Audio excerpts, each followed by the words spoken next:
Welcome back there, my reloading friends. It is time to get serious, like for serious, about some 300 blackout hunting load workups.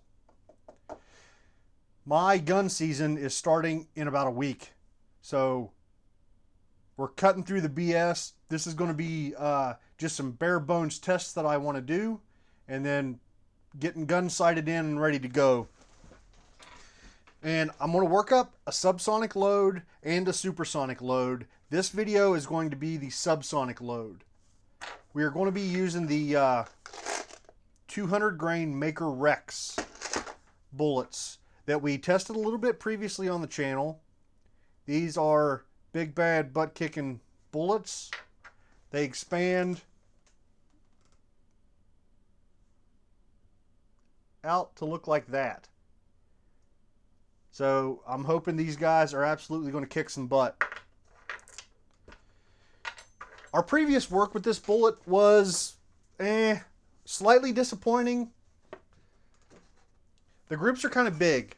You know, in the Winchester 296 was the better shooting powder, and it was around 1.5 to 2 inch groups. Accurate 1680, the groups were a little bit bigger. Had some like crazy flyers or whatever. Well, we're going to do some more testing today. Here's the thing. I already know the shot I'm going to be taking. It's 40 yards. My tree stand is already in the tree. We've been watching deer. We've been hunting them on my second channel. And I know the shot I need to make. It's a 40-yard shot. So I'm not going to freak out too much about, you know, group size. Because all I need is to be able to hit where I'm aiming at 40 yards, which is a pretty easy goal to hit. Yeah, this shouldn't be a huge deal. But, I've you know, and with the gel tests we did, even though they weren't flying maybe perfect, they were still expanding reliably. So I feel okay with this, and I need to feel okay with it because I'm after the biggest buck of my life. Here, I'll roll a quick video of this dude. This guy is massive. It is a huge 8-point that's living on my land, and he is just a giant. So I want to have confidence that my ammo is going to get the job done. So that's kind of what this little series is about. Loading up some ammo, making sure everything's okay, and then getting the gun sighted in. Going to be doing the same thing with supersonic. I'm still not sure. My initial thought is that I want to kill this guy with subsonics. I want to kill him with these 200 grain Maker Rexes. But I'm kind of up in the air about it. I've also thought about maybe doing a rotation. You know, every other hunt is subsonic and the other is supersonic. So I'll tell you what, I'll run a poll on this video, and I'll run a poll on the supersonic video. You guys vote for what you'd like to see me hunt with. I'm going to kill a deer with both. I'm allowed up to 4 deer, so hoping to get this big 8-point plus several does.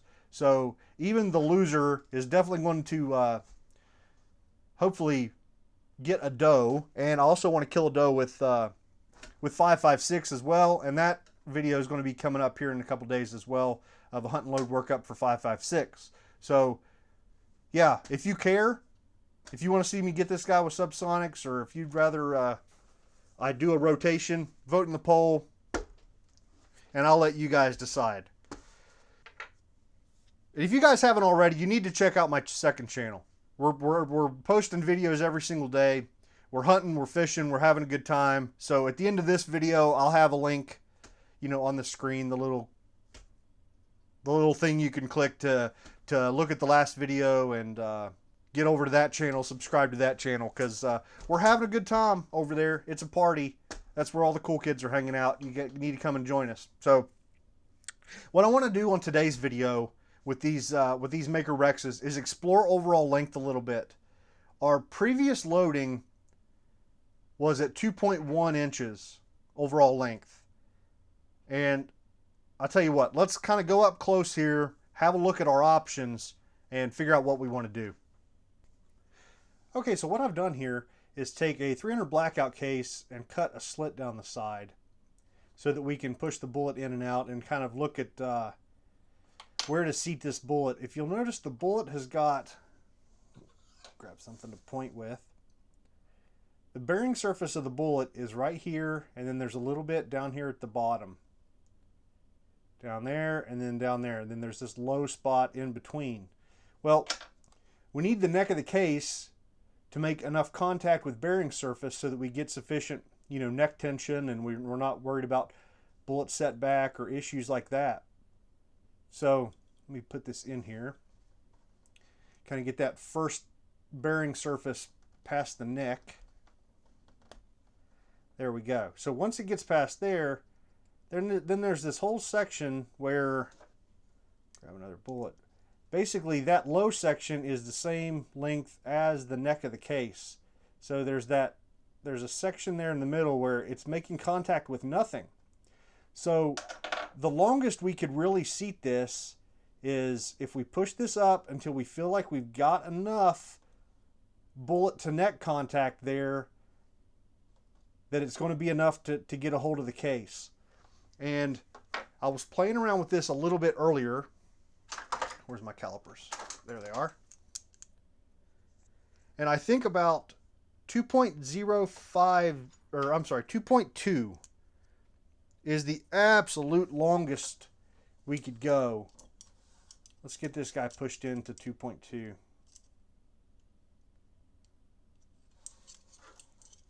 Come on. A little bit short. Tell you what, I'll get it pushed out and then put it. All right, that's almost exactly 2.2. And as you'll see, it's an uncomfortable amount of contact there. That is not quite enough. But I want to test this just to see how it shoots. But I don't think I would load a bunch of these. It's okay for a test, but it's just too freaking, too little contact there, right? We're going to end up with bullets that just aren't in there well enough. So that is going to be the absolute longest. Now, as far as absolute shortest goes, up here right around the end of the slit is where the little hump is. There you go. You can kind of see it. It kind of tapers up. The bearing surface starts right at the bottom of the slit. So if we take it all the way up,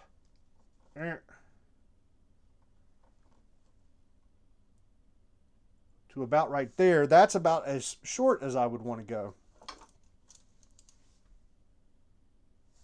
So that is 2.053. We'll call it 2.050. So that's the kind of the range I've come up with here. 2.050 up to 2.2. And honestly, 2.2 is a little bit too long, as I showed you. But that's the range I want to test in today. So you can see we've got, short is the only option. And the other thing I did was with that cut case, I checked to see how far, it needed to go to touch the lands in my rifle, and it was crazy long. 2.370 is what I was coming up with, which not even close to being long enough, or I'm sorry, not even close to being short enough to get proper contact between the neck and the bearing surface. So we're going to be, we're like a 1/4 inch short of the lands. So huge jump, and that's just the way it's going to go. But what I want to shoot as far as load data goes is the loads we worked up in the previous video.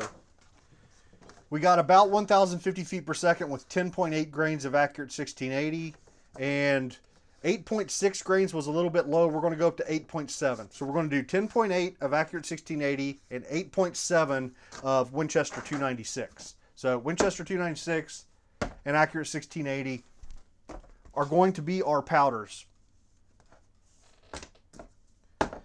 I want to shoot, the shortest we could go was 2.050. I want to do 50 thousandths increments up to 2.2. So 2.050, 2.1, 2.15, and 2.200. So 5-shot groups of each of those with each powder. So that's about 40 shots. That's going to be today's test. So that's what I need to get going with, is getting those guys loaded, and we'll be ready to hit the range. So both of these powders, you know, meter like a dream. So I'm just going to throw the charges. Yep, 10.80.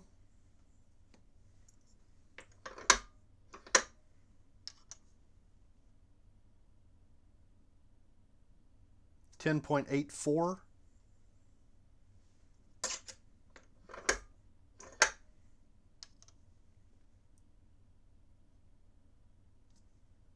10.84. Double check my 0. Tear it just for the heck of it.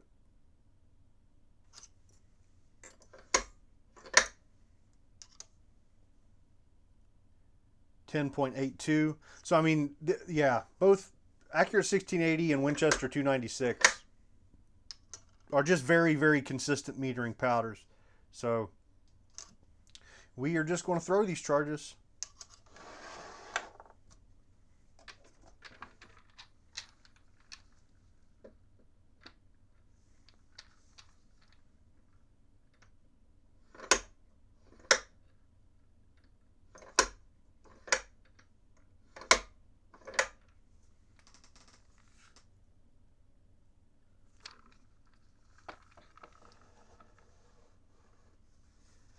Visual inspection looks good.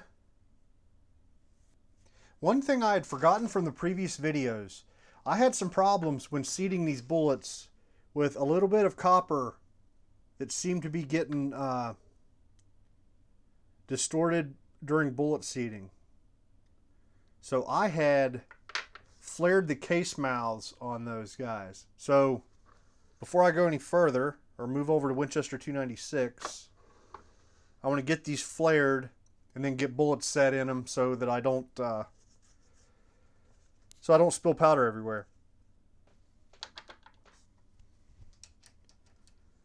All right, just a little flare with our Lee Universal Case Expanding Die. Nothing dramatic. Just enough to get that bullet seated.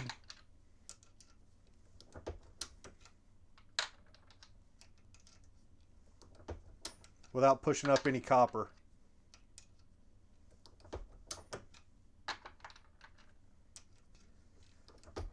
So I'm working from the same 300 Blackout brass stockpile we've been working with for quite a while now. This is all Lake City brass that we formed earlier on in the 300 Blackout series. It's got CCI number 41 primers.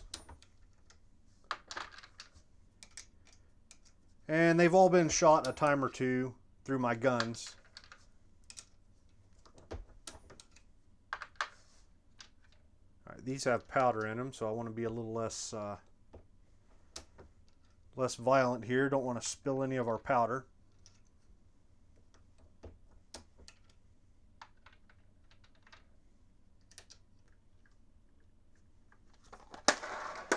All right, while we're over here at the press, let's go ahead and start seating a few of these.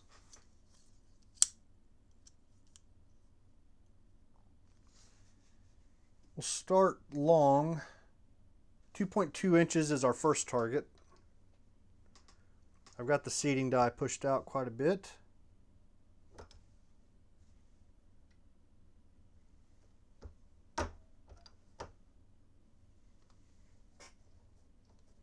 Maybe not enough.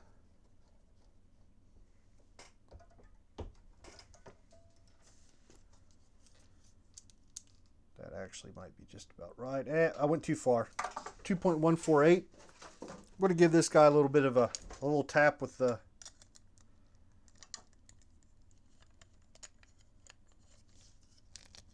bullet remover. Just to maybe get 50 more thousandths.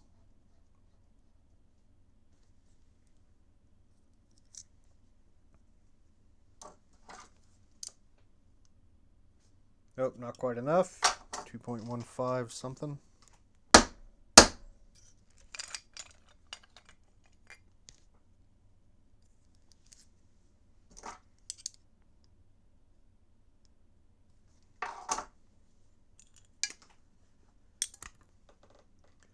All right, let's try this again.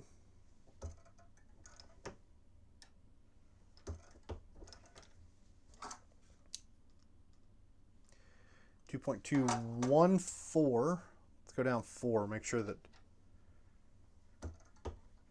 our die is tracking properly. So it should be 2. Yep, pretty close. All right, there's 9 more thousandths, so this should be right at 2.2. Close enough. 2.201. Seat a couple more.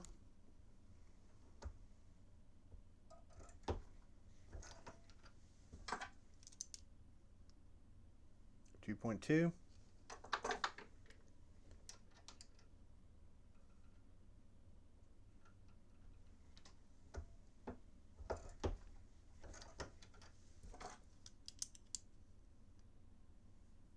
.203.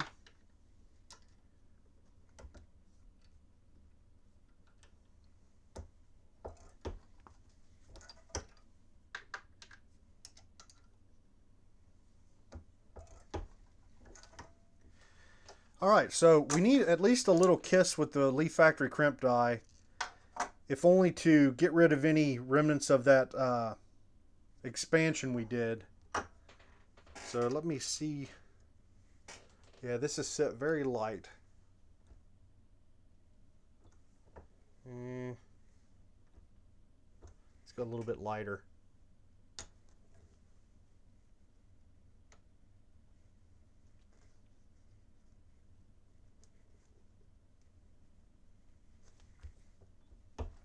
Yeah, there we go. That was very light. Just enough to give it a little squeeze and get rid of that flare.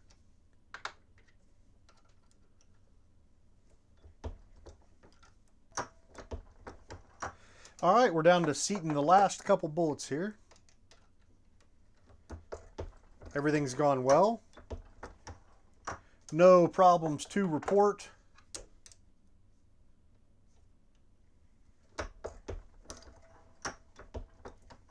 So we may find this is a waste of bullets. You know, they may all shoot the same, but it's just something I wanted to test. And if you're landing here and you didn't see the previous video where we, you know, went a little more in depth with these, I'll definitely have, you know, a link up there in the top right corner where you can go back and check that. But at this point, we are ready for the range. Pretty dramatic slope there, right? Those are our Accurate 1680 loads and our Winchester 296 loads. So let's go see how they shoot. All right, so I just got done shooting our supers and they shot really, really well. So the subs better do the same. Okay, our gun, I've got it nice and cleaned up. It was full of garbage from all that filler testing we were doing and all of that crap. So it's had its pre-hunting season cleaning. I brought some other subs to test, and it should be sighted in, so we should be pretty close here. So let's jump right into it. We're going to start with Accurate 1680. Of course, all these are going to be 10.8 grains. The first is 2.050, these short guys. So let's see what they do.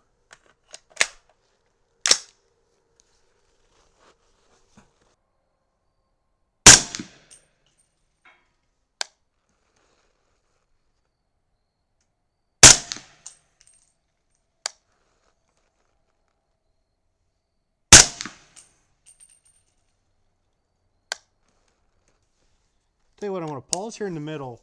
I want to eject the round that's in there right now and just see what sort of condition it's in. Make sure it hasn't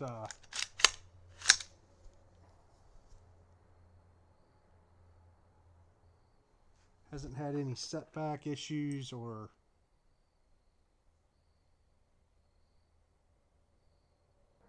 that seems okay.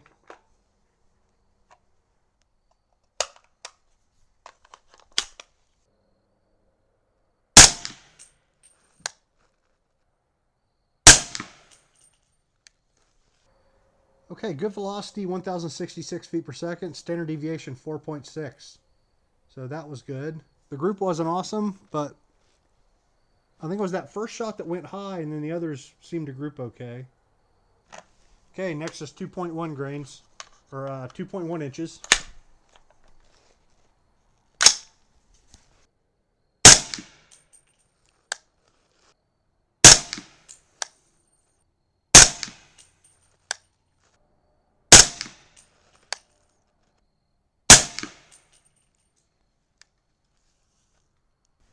Okay, good groups, good velocity, just kind of crappy groups. All right, this is a little longer than last time, 2.150 inches.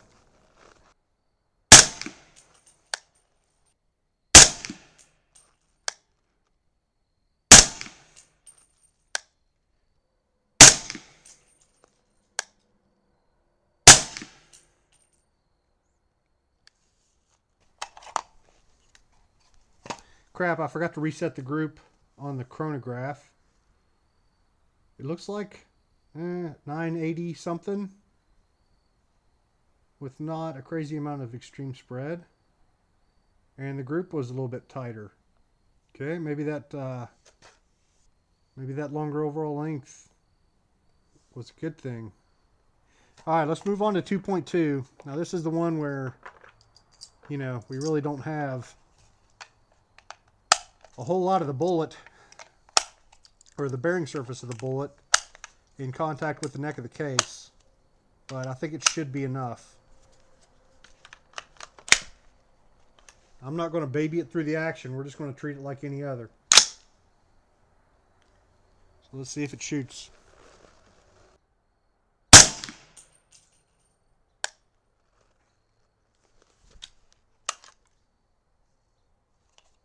Let's pull out this next round. Yeah, it looks just fine. So at least the bullet isn't falling out. That's a good thing.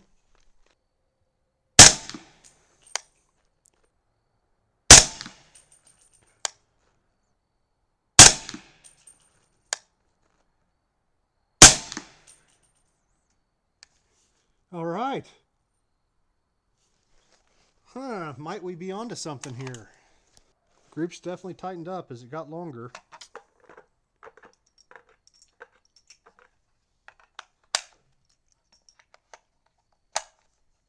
Yeah, of course we lost velocity there. That last one was 950 feet per second. That's to be expected, right? We're increasing that overall length. We're increasing the effective case capacity there, or the amount of open space. So that's no surprise. We need to work that up a touch hotter.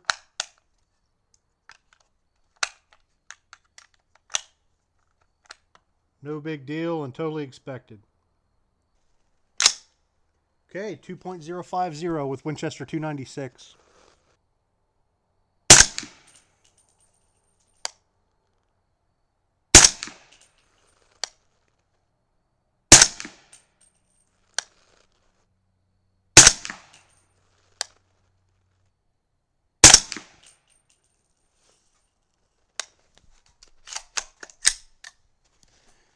Okay. What the hell? You know, there's something else I meant to tell you guys about and forgot all about it when we were back at the bench. I don't know that it's going to come across on camera, but that was not, we weren't running the action as hard. And the reason why is because I added the 3 tungsten weights to the JP Silent Captured spring in this gun. Because, you know, this gun's always, it's a very overgassed gun for the most part. With most loads, it's overgassed. So I added the 3 tungsten weights and I put a slightly heavier spring in it. Now I could hear while I was shooting that, it was very springy. Like I could tell the spring was not retracting all the way. It was a very smooth sort of action. And that freaking group is itty bitty. Now the Accurate 1680 loads were running it more like normal. You know, I could hear it. I don't know that it was like bottoming out hard, like the spring was bottoming out hard, but it was definitely fully, running the action, where this one was kind of short stroking just a little bit, but the group's awesome. So could we be on to something here? Maybe it's yeah, I don't know. Let's move on and shoot this next group. That's exciting. That's definitely the best group we've ever shot with the Maker Rexes.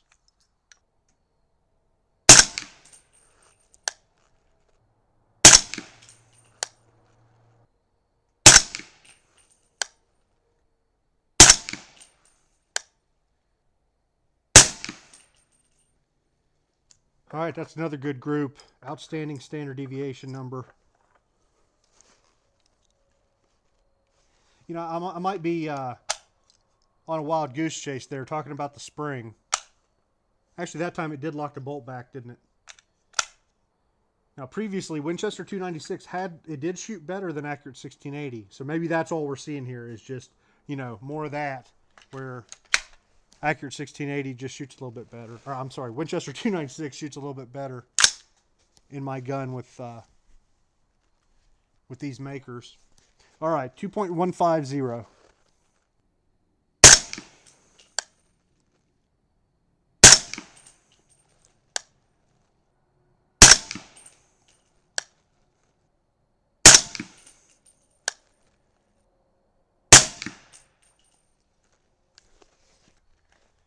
Yeah, last time locked the bolt back as well. No problems there.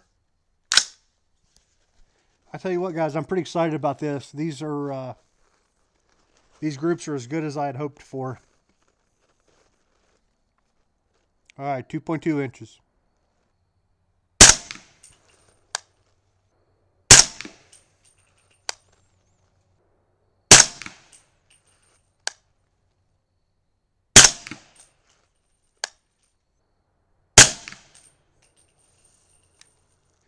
All right, so our standard deviations opened up a little bit there as we, got longer. But, man, I'm really happy with those groups. I am really, really happy with those groups. So, all right, I need to think about this a while. We need to get back to the bench, and this is going to take some discussion. Because I think we just picked a powder, no doubt about it. But, yeah, I don't know. I need to think this through. So let's get back to the bench. Okay, guys, I am pretty darn impressed with the performance of our 200 grain Maker Rex Subsonics. This was 50 yards, so let's not get carried away here. This is still, not awesome, but it's perfectly good enough for my needs.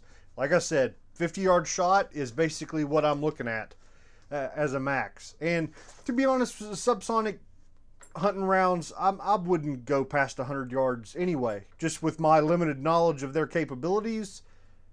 Until I see what they'll do closer, I'm certainly not going to push it any further. So just maybe a little bit further than bow range is about all I'm willing to go with these guys right now.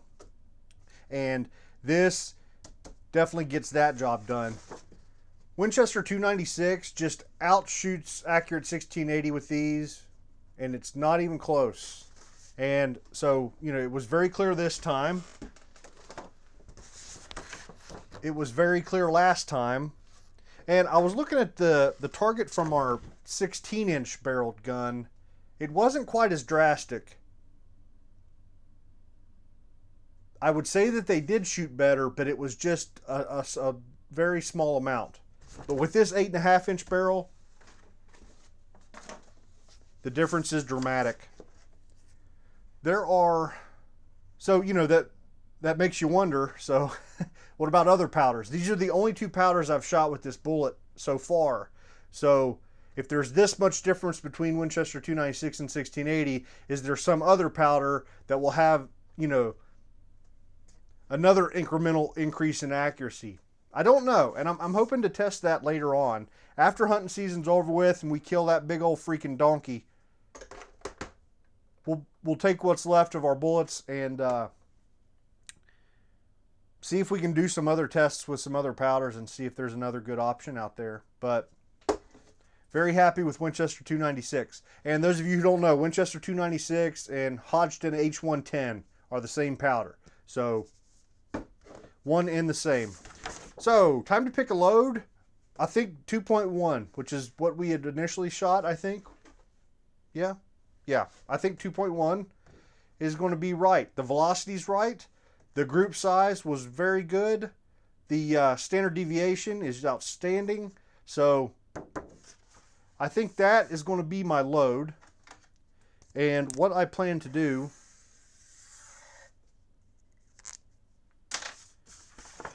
is load up probably 50. Yeah, 50, probably start out with 50. And then I want to go back to the range. I'm going to put on a red dot, take off that absurdly enormous scope, and put on I've got a little Primary Arms red dot that I'm actually going to use for hunting. So I want to put this on, zero the gun, and I want to do, work up a drop table, you know, a real world drop table. Shoot them at 25, shoot them at 50, shoot them at 75, maybe shoot them at 100, and work up a drop table. So I think I'll make another video out of that. Why not? We may learn something along the way. A couple things we did learn this time. I worried about the longer overall lengths. Maybe we would run into some functioning issues, you know, some feeding problems. Didn't have any issues at all. Yep, no problems whatsoever as far as function goes. Except for that one Winchester 296 load that didn't lock the bolt back. And I think that's a wild goose chase. What I said earlier at the range about maybe it, you know, having some effect, I don't think that's the case. But after I load up these 50 and go out and do my zero work and my drop table work, if I have any more malfunctions like that, what I'll probably do is just go and take swap out one of the tungsten weights in my buffer spring for a stainless steel, just to lighten things up a little bit, because it's run perfect. That gun runs awesome with Winchester 296 and subsonics. So it's the buffer spring that caused it, the stiffer buffer spring, so, or buffer weight. So I'll lighten up that buffer a little bit if I run into any more issues. So we can just kind of basically forget about that. So I think that's it. Very, very happy. Pretty darn pleased. And I'm looking forward to seeing what these guys are going to do. See y'all next time.